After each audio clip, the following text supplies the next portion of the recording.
Okay, in the previous class we have discussed about shear force diagram and bending moment diagram for cantilever beam with point load.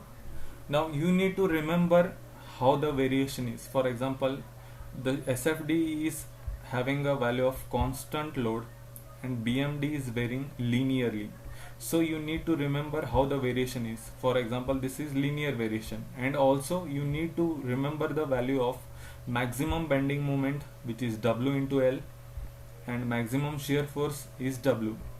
Okay, these two values you need to remember, and also how the variation is, whether the variation is linear, whether the variation is constant, because this we are going to use for solving the problems. The next standard case which we are going to study is cantilever beam subjected to uniformly distributed load.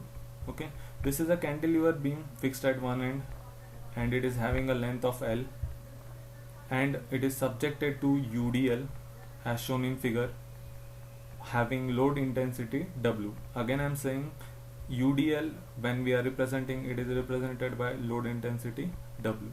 For this condition I need to plot what is shear force diagram and what is bending moment diagram, in the sense how shear force is going to vary along the length and how bending moment is going to vary along the length. Length is along x-axis, so x, we are going to take x as 0 at this right end and as x equal to L in the left end, and at the center x will be L by 2. Again the procedure is same. For analyzing or for deriving shear force equation and bending moment equation, we are going to cut this beam at section XX at a distance x from free end, and then we are going to derive the equation. From that we can plot shear force diagram and bending moment diagram. I have taken a cut section of the beam subjected to UDL at section XX from distance x. Like I told in the previous class, this UDL is having a load intensity W. Now to convert this UDL into point load, what we need to do is we need to multiply load intensity with length of the beam. Okay, so this UDL is acting along the length and the length is x, so multiply W load intensity with x, you will convert UDL into point load. So point load will be W, which is load intensity, into x, which is distance, and this point load will be acting exactly at the center of the length of the beam. If length is L, x, then it will be acting at a distance x by 2, that is center of this beam. Now we'll derive shear force equation and bending moment equation. First consider shear force. If I want shear force at section XX, then I need to consider all the forces towards the right of this section and add them. But there is only one force, that is W into x. This we have obtained from this UDL itself, so only this force is acting, that is W into x. And in the right side it is acting in downward direction. In the right side of a section, downward direction is taken as positive. That is the sign convention for shear force diagram which we have seen in previous class.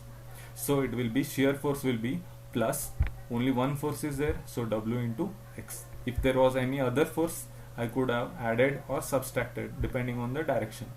Okay, so shear force is equal to W into x. Again the variable is x, because x varies from 0 at right end to length L at left end. What is the maximum power of the variable? It is 1. That means the variation is linear or straight line. So when you are plotting shear force diagram, you are going to use a straight line curve, straight line. Then if I put x equal to 0, that means if I take this section directly at this point, okay, that is nothing but right end of the beam, x equal to 0 in the sense this section, instead of this here, it will come directly to this point. If I put x equal to 0 in this equation, then shear force will become W into 0 is nothing but 0.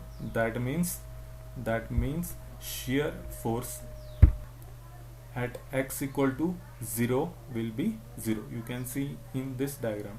Okay, then In this equation, put x equal to L. Put x equal to L, that is nothing but this section.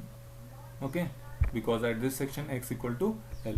When I put x equal to L, this equation will become W into L. So shear force will be W into L.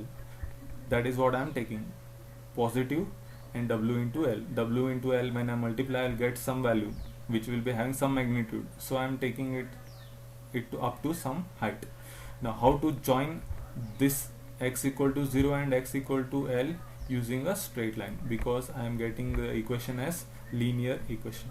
So this is about shear force diagram, wherein this line represents 0 shear force line. Okay, if I move above 0 line, it is positive. If I move below 0 shear force line, it is negative. Since it is positive shear force, I'm drawing the line above this 0 line and joining it by linear curve. Okay, now come back to bending moment. We all know that bending moment is nothing but force into perpendicular distance. If I take again this section xx and beam of length x and consider all the moment, summation of all the moment at right side of this section, so there is only one force. That means there will be only one bending moment, and bending moment is force into perpendicular distance. Force is W into x, and perpendicular distance from this point of application of this force to this support is x by 2. So if I write this bending moment, it will become force into perpendicular distance, that is Wx into x by 2. But look at how it is going to bend the beam. It is going to bend the beam downward. From here it is going to bend like this downward. So downward bending moment, in the sense it is negative. So I am taking it as minus. Force is W into x and perpendicular distance is x by 2. When I multiply them together, bending moment will become minus W x square divided by 2. Again in this equation, W is constant, x is variable. How x varies? X varies from x, at this point x is 0 and at this point x equal to L. So x is having a maximum power of 2. When it is having a maximum power of 2, I said the curve will be parabolic, that is it will be slightly curved. Then first section, that is at this section, when x equal to 0, this section will directly come at this point. Okay, when x equal to 0, bending moment will become, in this equation if you put x equal to 0, 0 into anything will become 0. So bending moment, if you look at this point, this is 0 bending moment. This line is 0 bending moment line, and at this point, that at x equal to 0, bending moment is 0. Then when x equal to L, that means when x equal to L in the sense leftmost end, okay, this x will increase and this section will come to this portion, x equal to L. Substitute x equal to L in this portion, then bending moment will become minus W L square by 2, that is minus W L square by 2. Since it is negative, I am taking it below the 0 line, below the 0 bending moment line, and minus W L square by 2, it will be having some magnitude, so I am drawing that magnitude to some height. Since it is negative, I am drawing it downward. Now how to join this point and this point? It is by making use of parabola, because here I am getting a equation of parabola. Okay, now I can join it in this way also, this curve also, or I can join the curve by in this fashion also. Okay, it can be joined in both the ways, but correct one is this one, because like I told in previous class, when the curve is maximum and minimum, there are two options. The curve will either be like this, that is maximum curve, and also it can be like this.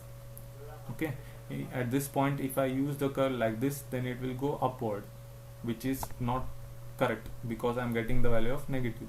But if I use the curve like this, then it will come like this and join it. So this is the parabola. This is about shear force diagram and bending moment diagram for cantilever beam subjected to UDL.